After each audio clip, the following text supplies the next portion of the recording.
بسم اللہ الرحمن الرحیم۔ السلام علیکم ورحمۃ اللہ وبرکاتہ۔ امید کرتا ہوں سب بہن بھائی خیریت سے ہوں گے۔ آج میں آپ کو حق وراثت کے حصول کے لیے، جائیداد کے حصول کے لیے ایک وظیفہ بتا رہا ہوں۔ یہ انتہائی مجرب ترین وظیفہ ہے۔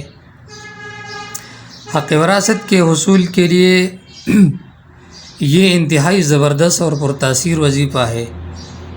آپ کے رشتہ داروں میں سے اگر آپ کے دادا جان، چچا جان یا کوئی دوسرا شخص حق وراثت نہیں دیتے ہو تو یہ وظیفہ کرے، یا اگر آپ کے پلاٹ پر، آپ کے دکان پر کسی نے قبضہ کیا ہو تو یہ مجرب وظیفہ کر لے۔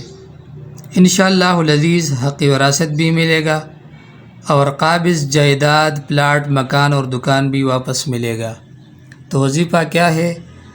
ہر فرض نماز کے بعد 21 مرتبہ یہ کلمات پڑھ لیا کرے۔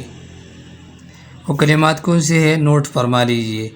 یا عزیز انی مغلوب فانتصر، یا عزیز انی مغلوب فانتصر، یا عزیز انی مغلوب فانتصر۔ یہ کلمات روزانہ ہر فرض نماز کے بعد 21 مرتبہ پڑھ کر دعا کرے۔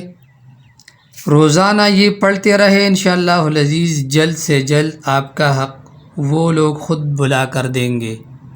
میری ویڈیو کو ثواب کی نیت سے آگے شیئر بھی کرے تاکہ اور مسلمانوں کو فائدہ ملے۔